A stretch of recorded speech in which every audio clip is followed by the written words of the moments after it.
Hey y'all, it's Chris, and welcome back to Creative Loops. This is my channel where I explore all things yarn, crochet, and sometimes knit. And in today's video, we're just going to do a simple crochet and chat. The last few weeks have been busy, to say the least, both with work and just things going on personally. I'm not going to get into all of that because that's not what we're here for, but it has affected my ability to do some of the things that I would show off on this channel. So I haven't had a lot of time to crochet. I will say finishing this robe and the robe tutorial really took a lot of time. I think I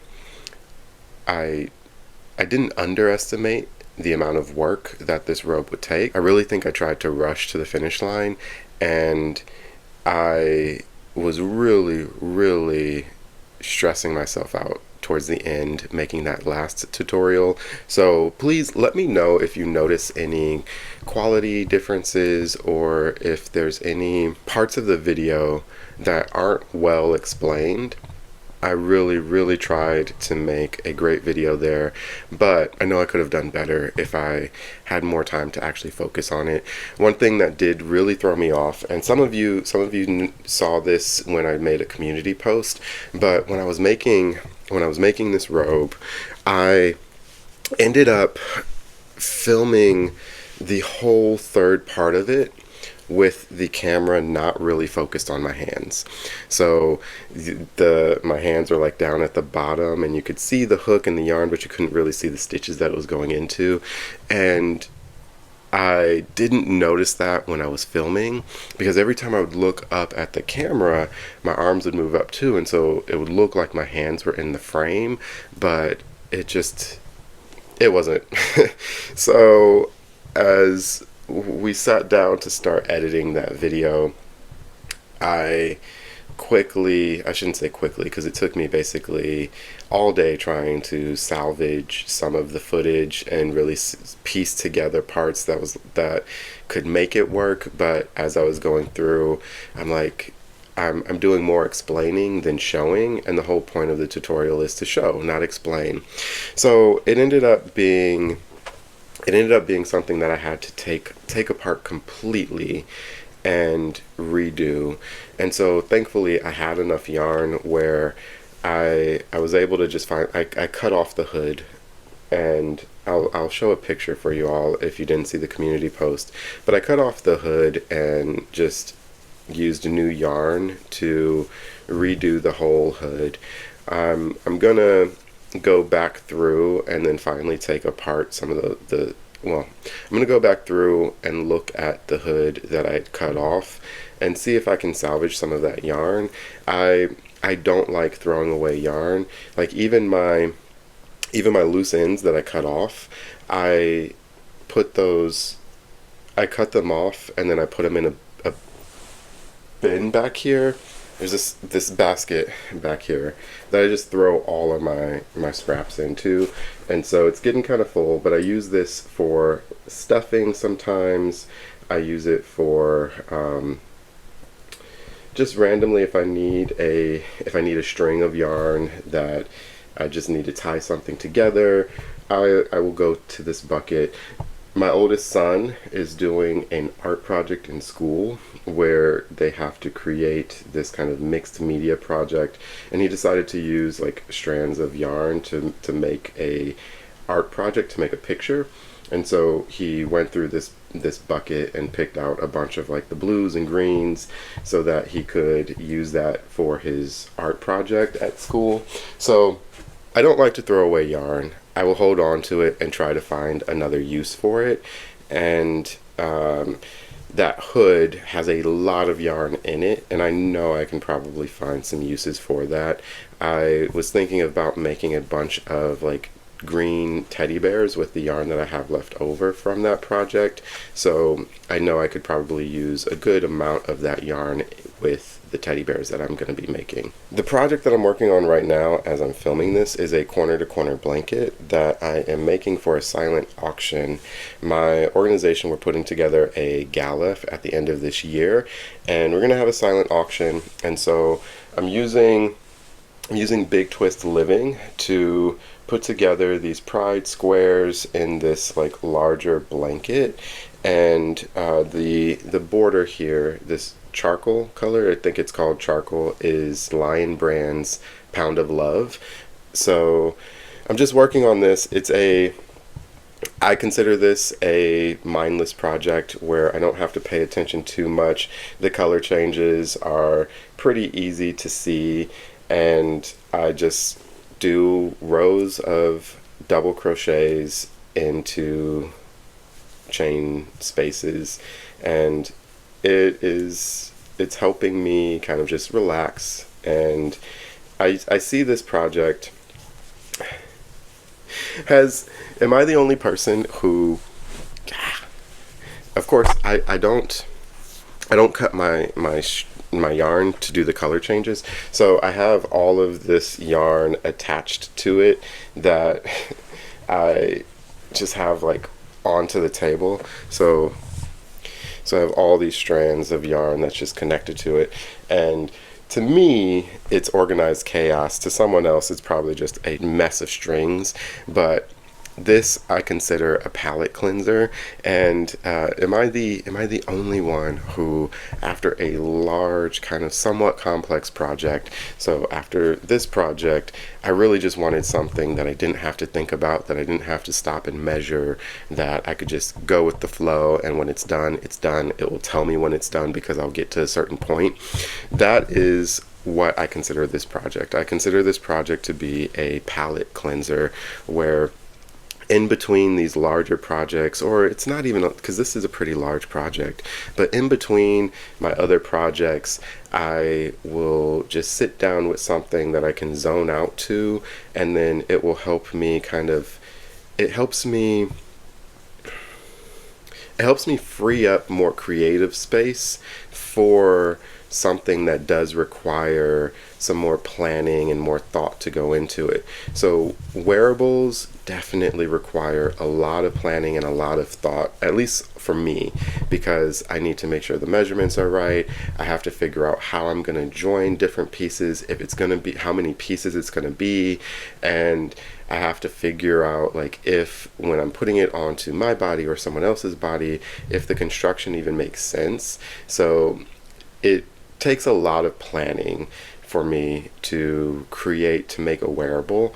And so when I'm done making a wearable, I love to just go back to working on a shawl or a blanket. I know shawl is considered a wearable too, but it's more of a pretty straightforward wearable. You don't have to, you can make a shawl that's more one size fits all, as long as it's big enough. The shawl, just like a blanket, you just make it big enough.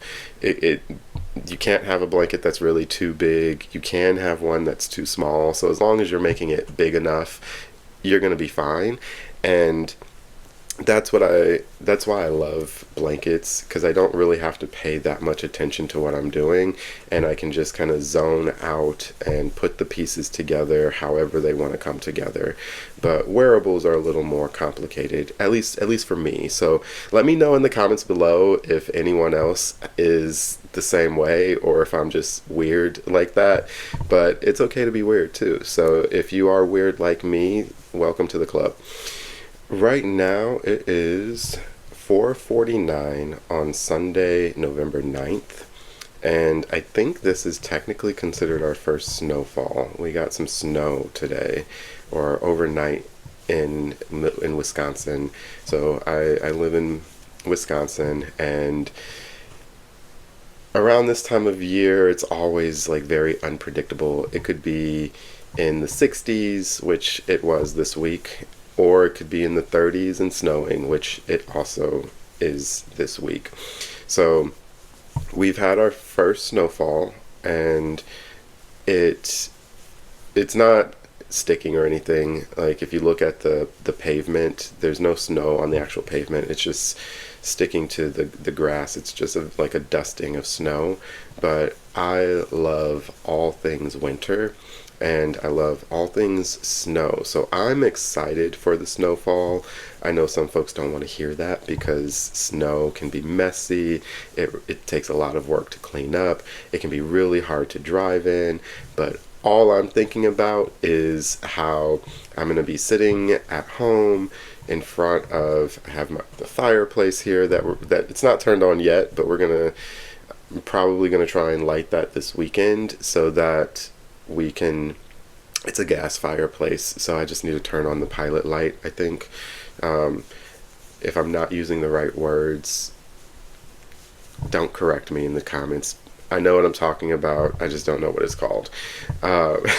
So I have to turn on the gas and turn on and light it, and then there's a switch on the side over here where I can just flip it and the fireplace will come on whenever I want it to come on. So we just have to set that up today, and I'll be able to kind of just sit here, put on a record, pick up my yarn and my hook, and just sit by the fire, drink tea, and listen to my music and just kind of zone out.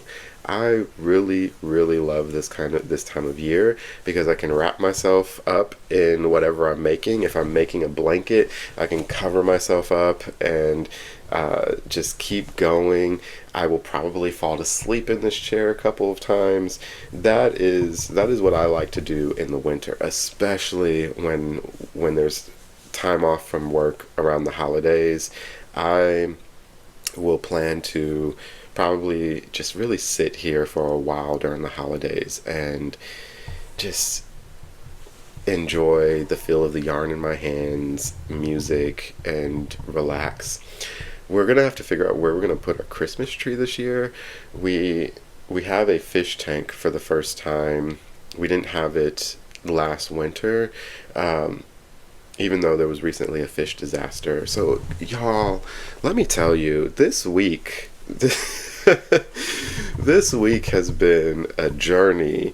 One of the disasters that we had to deal with was my husband has a 40-gallon fish tank that sits right here in this corner. It's right on the other side of the fireplace. It was an older tank that we bought used, and it lasted a while, but then I think the seal along the bottom broke or got loose or something, and the water just started dripping out. By the time we noticed, there was a good 2 to 5 gallons of water that had already leaked out of the tank. And we have a basement, and that's where I keep all of my yarn. I used to keep all of my yarn in bins and boxes right below where the fish tank is. I know. In hindsight, it probably wasn't the best idea because, I mean, if you really think about it, if the fish tank did ever start leaking or broke, where do I think that water is going to go? It's going to go right down onto my yarn. And thankfully, I didn't lose a lot of yarn. The water did start to leak down through the floorboards and was leaking into the basement. I keep a lot of my yarn in bins, so most of my yarn was protected in bins. There was just a little bit of yarn that was part of my scrap bin, which are half-used cakes that I don't have plans for, that ended up getting wet, and so I did just toss that. Fish water, it's hard to clean that out, and because the yarn was still caked up and I hadn't used it, I'm not gonna just wash loose yarn, and I just tossed it. It wasn't a lot of yarn, so I didn't feel bad for tossing that, even though I don't like to throw away yarn. I don't throw away yarn. But needless to say, I ended up moving all of that yarn upstairs. So we have a two floor house, and then we have a basement. So technically there's three levels to my house, and so all of our bedrooms are on the second floor. The living space, the living room, office, kitchen is on the first floor, and then we just have a unfinished basement. And the part of the basement where my yarn was like set up to be a workstation. So like there's uh, this work table down there that's attached to the wall. It is a carpeted area, so it's somewhat finished, but it's not really finished. It's not finished to the point of like actually a livable space, if that makes sense. So I ended up moving all of my yarn upstairs, and now it's kind of just all in random places. It's in the closet, in the hallway, in the closet, in my room. There's a little area in my room where some of the yarn is sitting. I didn't realize just how much yarn I've accumulated over time. I know we always talk about how you can accumulate yarn fast, and even people who don't want to have a yarn stash will turn around one day and realize like, oh, how did I create this yarn stash? I didn't want a stash. Why do I have a stash? And it happens for a lot of different reasons. It's not necessarily because of overconsumption, even though I have to be completely honest with myself and with y'all that I have a problem with overconsumption when it comes to yarn. That's part of the reason why you've never seen my yarn stash, is because I'm a little embarrassed by how much yarn I have. I was keeping an inventory of my yarn on an Excel sheet, and at that time, I think the last time I updated it was like April of this year, I had about 850 skeins of yarn. I know. I know. Some of y'all are probably looking at me like shocked, like, what are you talking about? 850 skeins of yarn. Yeah, I have too much yarn. I do generally go through a lot of yarn, but I don't go through that much yarn. That is more that's enough yarn to last me if I don't buy any more yarn, and I crochet as much as I can whenever I can. I'm not going to go through that yarn for at least 2 years. So I could probably go 2 full years without buying any new yarn and not even really notice that I'm not buying yarn. I'm sitting here talking and I'm messing up. So much for this palette cleanser.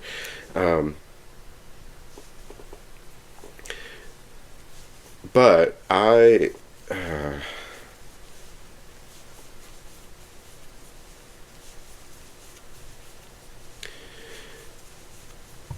but back to the point. Anyway, I have a lot of yarn, and it's really unorganized now that I had to move it to a new place.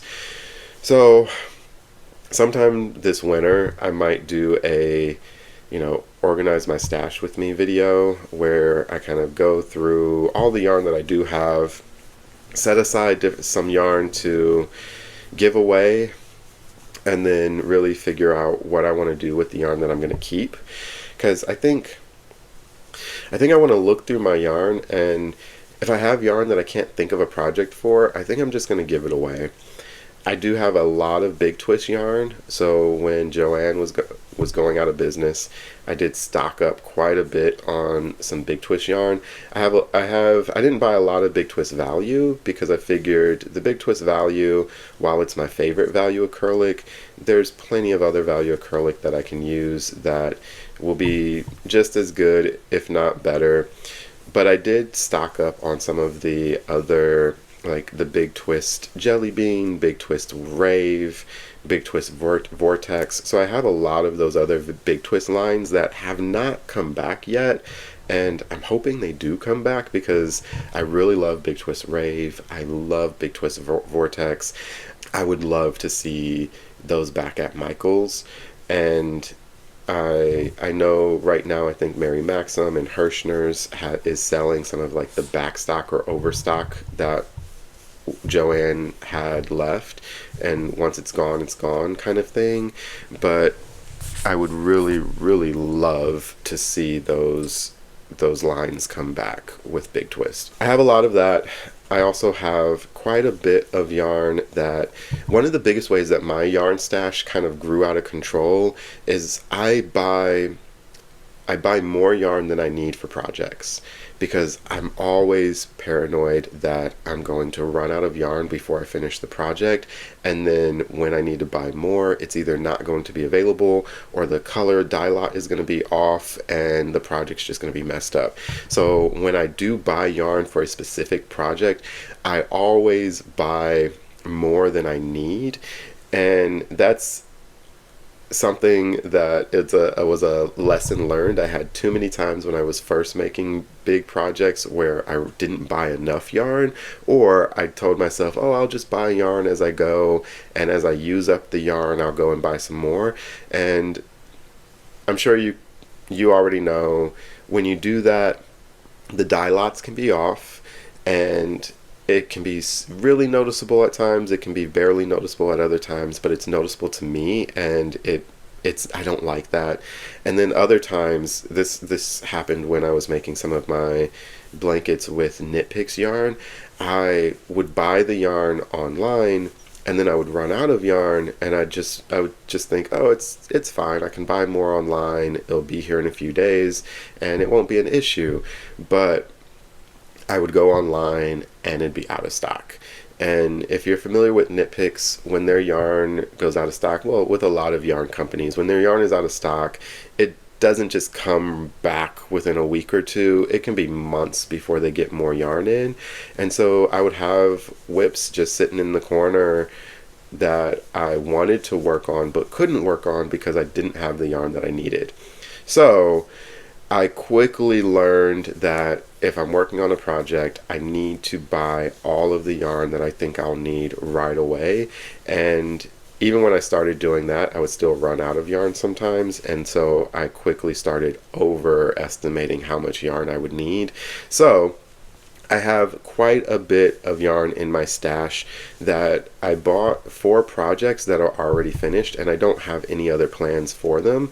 So those skeins or cakes would be perfect to just give away at this point, because I use them as scrap yarn, where if I'm working on a project and I'm like, oh, I need a black, and I'll go down and grab a random skein of black yarn, and or grab a random, cake of black yarn that is just sitting in my stash that was half used, and then I'll start using that. But here's if you're not familiar with what Big Twist Living looks like, here's Big Twist Living.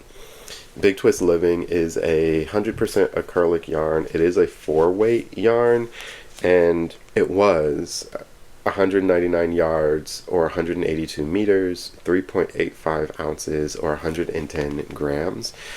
I have not seen Big Twist Living come back yet. I do hope that Big Twist Living comes back, because they have all of these pride colors. So this is the lesbian pride flag, and the trans pride colors. So they have all of the pride colors, but they also have all of these just regular colors. So this is called Meerkat. It's a golden kind of brown color that I use for projects.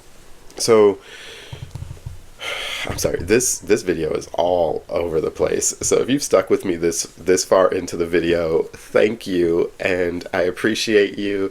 And this is how my brain works, especially at 4 a.m. in the morning or 5 a.m. in the morning. So I appreciate that you are here with me, and I appreciate that you're watching these videos, and you comment and you give me your thoughts and feedback all the time. There are some of you that comment on almost every video. I see you and I appreciate you, and I try to respond to every comment, but it has gotten a little more challenging, not necessarily because of the number of comments. There are a couple of videos that the number of comments became really overwhelming and I just couldn't keep up. But I do read every comment, and I'll heart every comment, even the critical ones, because if you took the time to comment, honestly, I just appreciate that you took the time to comment. It helps the algorithm, and hey, if you have something to say, go ahead and say it. still keep it respectful, but I appreciate the comments that are critical, sometimes to the point of being overly critical. I don't get too many of those, but as long as it's respectful, I don't really mind. I I shouldn't say I don't care, because I do care, because I'll read the comments to Dante, but I just won't read those comments to Dante, and Dante will help me respond to comments every now and then, but I I don't let Dante just look at the comments on my videos without me looking at them first. So I don't mind. But please don't take this to mean that now you can just go down in the comments and say whatever you want. Again, keep it respectful, because while I haven't deleted any comments, if I feel like something isn't worth being visible on the internet, I will delete it if it's on my page. I did turn on my community page, my community tab. So if you're not familiar with YouTube's community page, I think it's a newer thing. I could be wrong. It's new to me. Every channel, if you click on the channel and you go to the channel, there's a tab that says like community posts or posts. If you click on that, you can now post things and comment. I think originally only the owner of the channel could post to the community tab, but now anyone, I think you might need to be a subscriber, but now others can actually post to the community tab as well. And it's very similar to like if you're familiar with Facebook, and how you can go to someone's Facebook page and put a post on their page. So there's now ways that you can engage with my channel. And if you are working on this robe tutorial, I would really love to see how it turns out. I would love to see the colors that you chose. If you're making the rainbow version, if you're making a monochromatic version like I just did. I guess this isn't really monochromatic because you have the creams, but the greens are just this one color. Outside of the neutrals, outside of the neutral, it is monochromatic. So yeah, if you're making a rainbow version, if you're making a monochromatic version, or if you're just making a scrap version, because this would be a really good scrap buster project. If you have a ton of yarn just sitting around and you don't know what to do with it, go ahead and just start whipping out this robe. It will take a lot of yarn, and I'm sure you will be able to get rid of a lot of scraps that way. I was about to say I might make another robe just using a lot of the scraps that I have, as I'm talking about all the random yarn that I have in the closets now, but I don't know if I want to do that. I would probably rather do a scrap blanket before I do a scrap robe. Now that I have two of these, I don't really need another one. I do love to wear a robe in the colder months, but I don't need a whole closet full of robes. So we'll see. If I do make another one, I would probably give it away, just because, again, I don't personally need it. Now that we're in November, I want to make another tutorial video for, I think I said this already, the messenger bag that I've made for Dante. And then there's a bag that I made for my aunt, and the flap was done differently for both of those bags. So I might do, I plan to do a tutorial video for those bags, and then I think that might come out in late November, early December. During the month of December, I'm not going to participate in Vlogmas. I won't have the time to participate in Vlogmas, and my life is not interesting enough to vlog every day in the month of December, unless all you want to do is see me drop kids off at school, head to my office, and work most of the day. There's not a lot to watch me do. My life is pretty boring, because I have to spend a lot of time working, and it's work that I really love and that I enjoy to do, so I don't mind that, and I wouldn't want anything different, but it's not really interesting to watch. At least I don't think it's interesting to watch. So during the month of December, I will probably film a couple of videos opening up some advent calendars that I have. I have the mini Hank Advent that I bought from the Wisconsin Sheep and Wool Festival. I do have two Wearables Advents. So I have one from last year that I never opened and never did anything with, and then I have the one for this year. And so what I was thinking was that I would film myself opening them both at the same time, then just comparing day one from last year with day one from this year. I believe it's like 12 days for their Advent, their very first Advent calendar, which I also had that one. I did do that one during December, but their very first one was all like 24 days. And it was fun, but there were a lot of things that could have been better, and I think last year they really did make it better. They condensed it from 24 days to 12 days and really made each day a surprise that I felt was worth it. Wearables in general are overpriced. So please, if you've never heard of Wearables, or if you've never checked them out, be prepared. They are overpriced. I will say that. I know other people on YouTube has said that, and while I think they are fun and they're enjoyable to do, there are other amigurumi kits that are more reasonably priced. Like Michaels has their own kits now. I believe you can find some in a lot of stores online. So Mary Maxim, you can find some on there. I know the Hirschner's has some. There are amigurumi kits all over the place. If you're not familiar with amigurumi, it is basically crocheting small stuffed animals. It doesn't have to be small stuffed animals, but crocheting plushies. That is what amigurumi is. And so you can also find quite a few on Etsy or Amazon, but be very careful when you're buying kits on Etsy or Amazon, because there are a lot of what I feel are scam kits where people are just throwing stuff together using an AI pattern or AI images, putting yarn into the kit and then selling it, and the pattern either doesn't work, the pattern is stolen and was with a AI image, or there's a lot of issues with buying kits on Etsy and Amazon right now. So please do your research. When you're going on Etsy and Amazon, look at the reviews, make sure that you're looking at pictures from reviews where people are able to post their own pictures.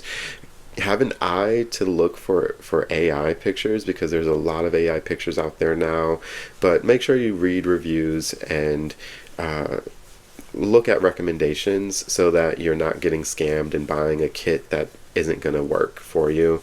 But there are a lot of kits out there that are way more reasonably priced than the Wearables. The Wearables, they were kind of one of those first to market mass production amigurumi kit type companies.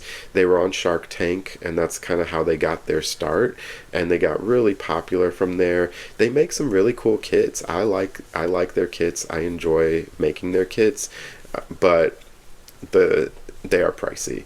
So I bought their Christmas Advent box on sale when it first came out. I believe it's around $200 or so.